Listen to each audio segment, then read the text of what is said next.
Good morning. I'm Julio Saenz along with Mauricio Riveros. Today we'll meet Peggy Hill, CEO of Rochester Management, a company that runs many of the area's largest housing complexes. We hope you will be inspired. Celebrating leaders in Rochester's unique and vibrant business community. We'll meet entrepreneurs whose passion and perseverance have helped push through life's challenges. Join us as we share their stories and journeys to success. It's time to be inspired. Hi, Peggy. Thank you very much in Be Inspired, a show that we developed many years to interview people interesting like you, people who have been working in not-for-profit organizations, in for-profit organizations, business entrepreneurs. We really have an experience to be able to bring good news to Rochester. And today we have you, Peggy Hill. So tell us about you and tell us about your story here in our program, Be Inspired. Sure. Thank you, Mauricio, and nice to see you too, Julia. My name's Peggy Hill, and I am President and CEO of Rochester Management. I'm a wife, a mother of two kids.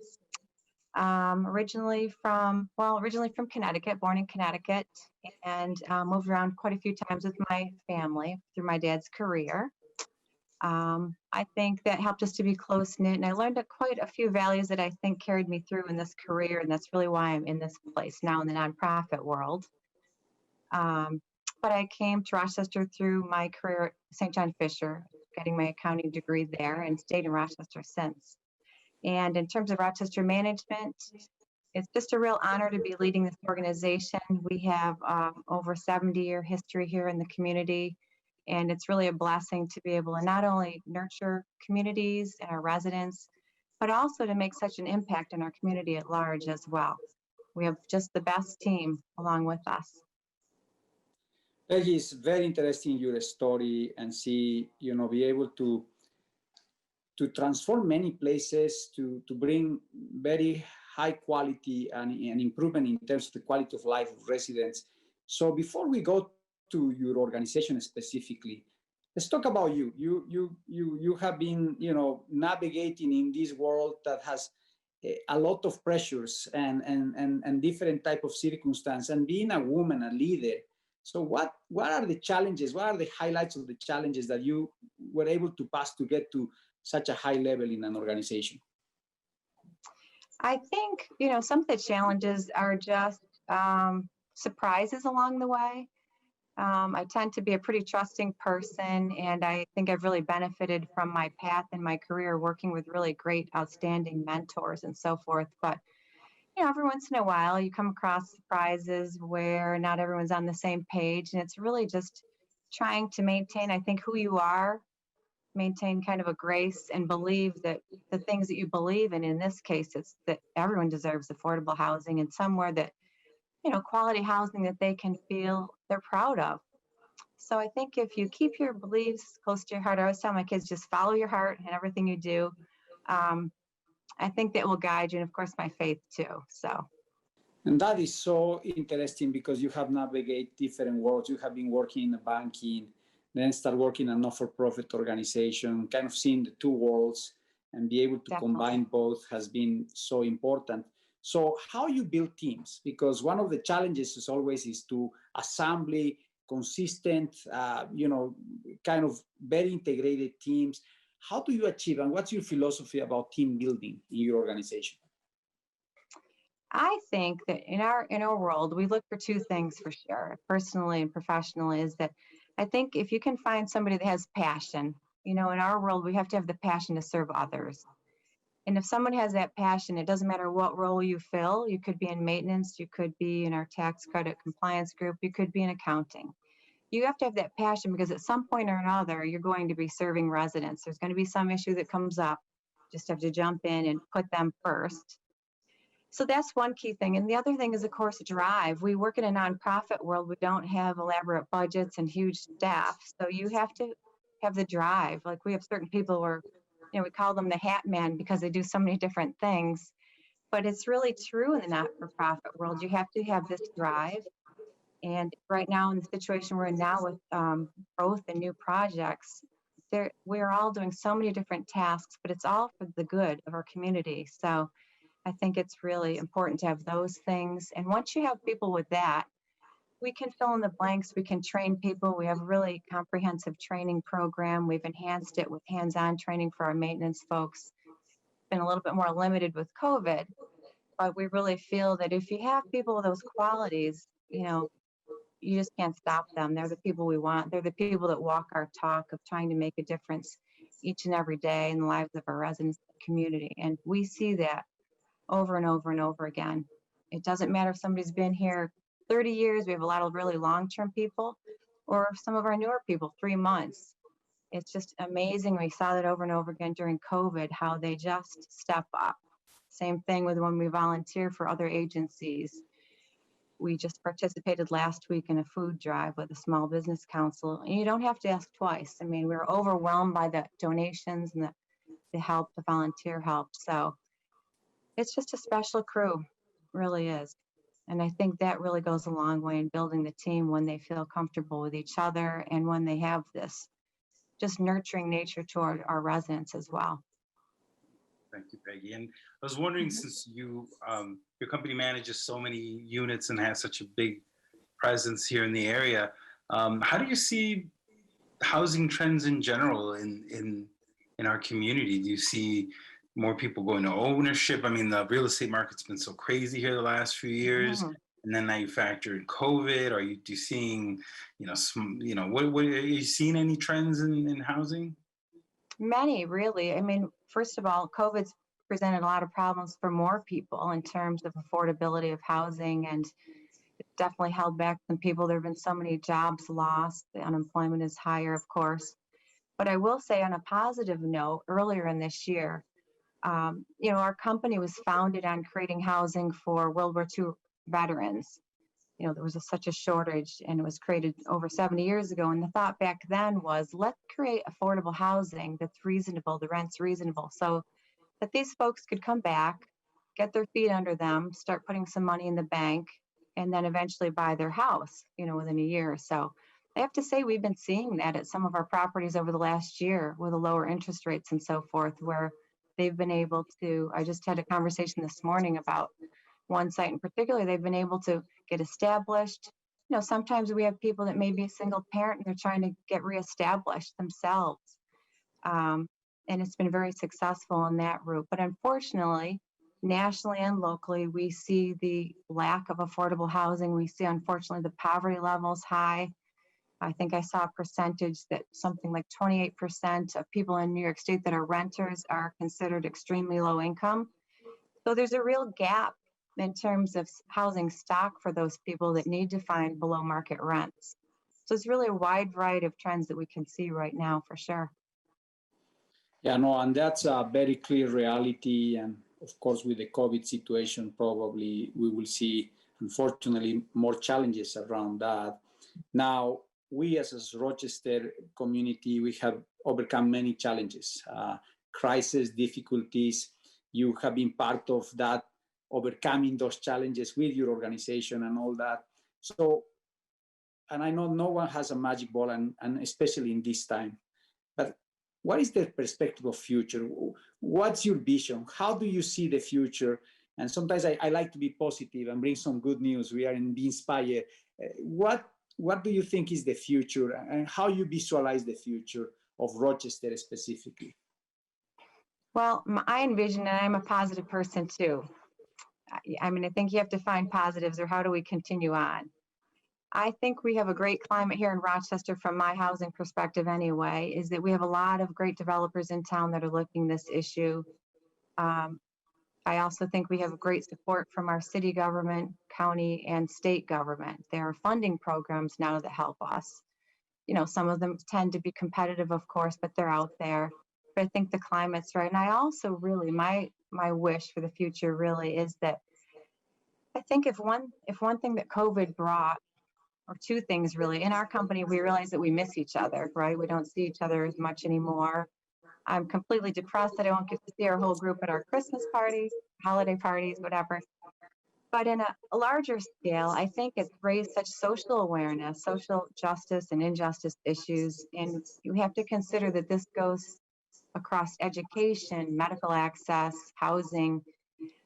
And personally, I think our goal is to try and find new ways to fight poverty. We've got the housing, we're working on projects, we have many coming online in the next couple of years. Let's try to find something further. Let's try to collaborate further and find more linkages so that we can raise everyone up. And that's so important, Peggy, because clearly you guys put always first your residents, the people who are living in your units, and that care is essential for the future, really.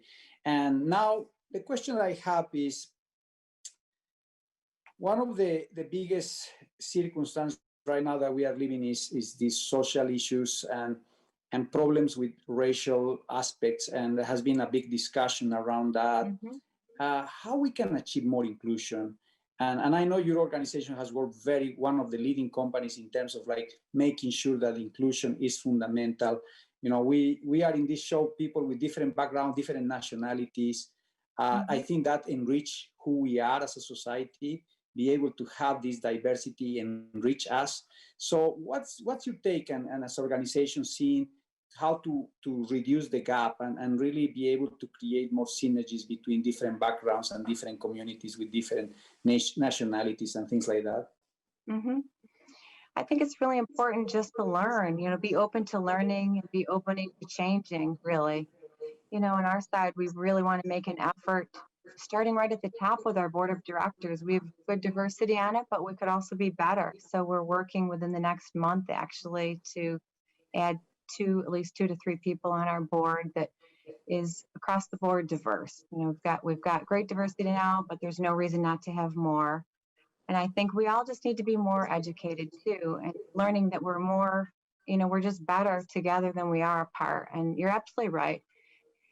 As a company, we've fought battles in trying to prove that publicly even, and it just seems very frustrating because it's not the way I was raised. I was raised to know that we are all equal and we're all deserving of the same respect. And I think that's why we fight so hard for, the things that we're working on. And, I think if we all just take time to learn more about each other, we'll learn to appreciate the differences. Well, thank you so much, Peggy. We'll be back with more after these messages.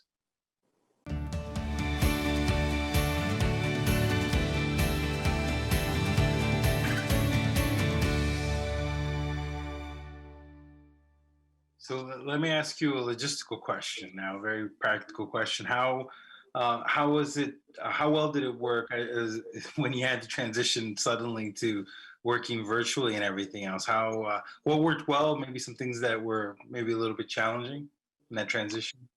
Well, we are essential. So, of course, our ability to work remotely is challenged. We really can't, not everybody can. We have to have boots on the ground, obviously, to care for our residents and buildings. But we were able to respond very quickly. Our IT manager walked on water in my eyes because for the people that were able to work remotely and still accomplish the same duties, still be in direct connect with our residents and so forth, they were up within a week. And we're poised and ready if we get to that point again, since we're at the orange stage now in some parts, we're ready to go again. But, we had to really think outside the box and learn the changing needs of our residents. I mean, we found that it was just tragic for our seniors to be cut off from others. I mean, we had to have new restrictions in our building about community spaces that they loved. We had so many activities that were all about gathering people. Normally we'd have a large Veterans Day gathering, a turkey dinner for people, and that's all been changed to different things like a walking club so you can socially distance, or chair yoga where the people are completely spaced out in the community rooms. But it was really about listening to people's needs and changing needs and thinking outside the box, even with respect to our staff. We wanted to be sure that our maintenance employees that were really in the thick of it, doing more work than ever with all the extra sanitizing rounds, were rested and able to be healthy and safe. So we had to do different things with work schedules and shifting. And our company really works a little bit differently, where whether you're in the office or whether you're out in the fields, whether you're doing maintenance or whatever, we really try to stay cohesive in terms of our practices. So that was a challenge for us. Like, how do you make sure you're taking into consideration maybe an office person who could work easily at home, but we still want to remain a team together, supporting our maintenance folks out in the field too. So that was difficult. We made it.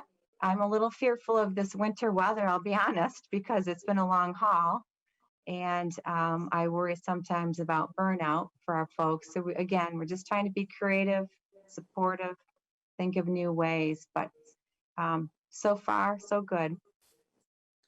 I love to see how you lead. I love how to see how you care about creating synergies within your team. I really like the concept of you really care that people who are in the front lines, who are out there dealing every day, because sometimes, you have this corporate view and they are so high that they don't even know what's happening in the ground. But it's so important to make sure that in the ground, what is happening is real, and we are really taking care of the most important people, which are basically the residents and them.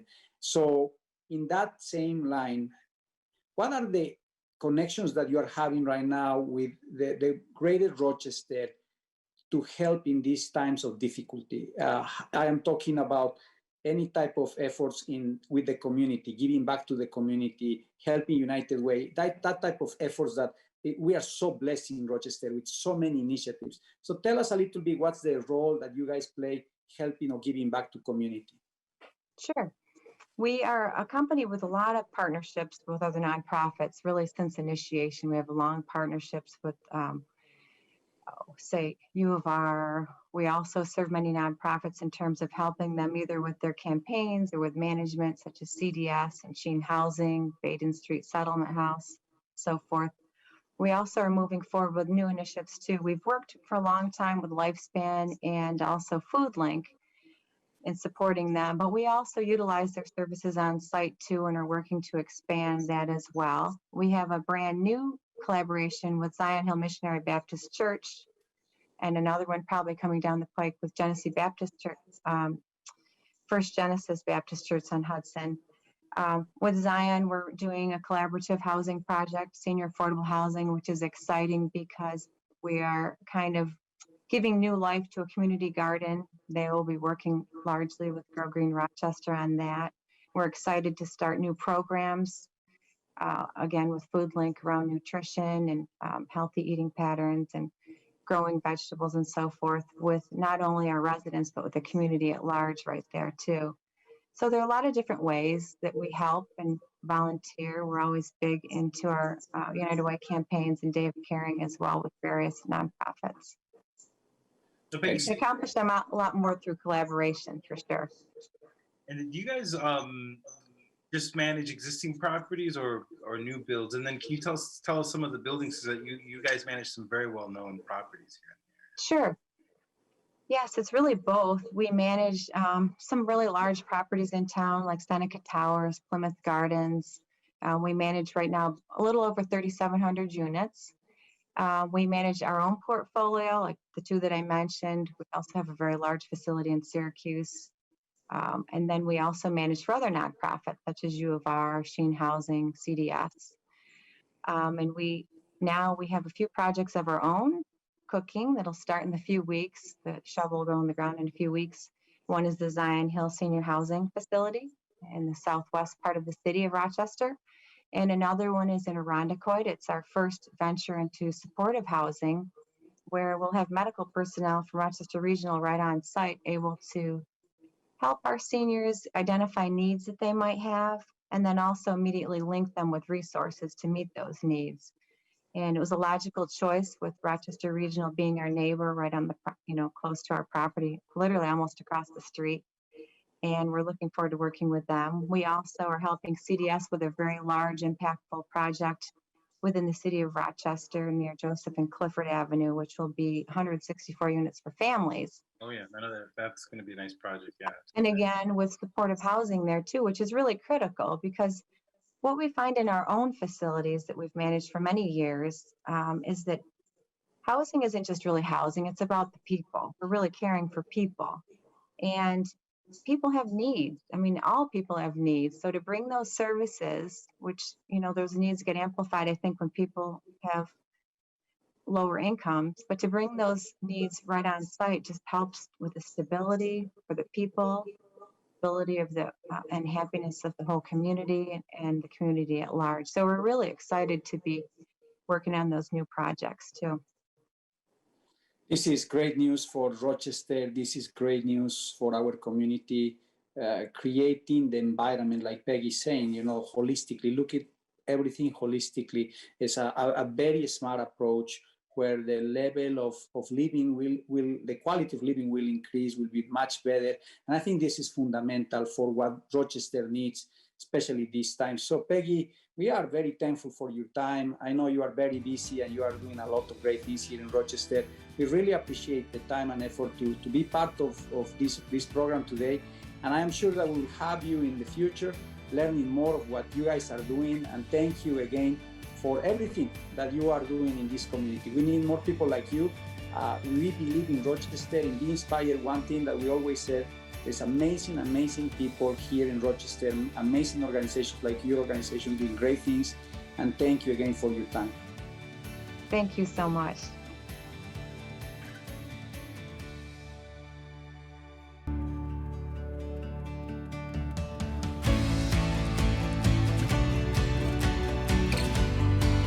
Coming up next week on Be Inspired, we'll meet Augustino Rodriguez, a social entrepreneur who's living the American dream right here in Rochester. To watch today's episode and the complete interviews of our guests, go to rochesterfirst.com/beinspired. For more great talk with Rochester's entrepreneurs, listen to Poder 97.1 Saturdays at 9 a.m. For Mauricio Riveros, I'm Julio Saenz. We'll see you next week on Be Inspired.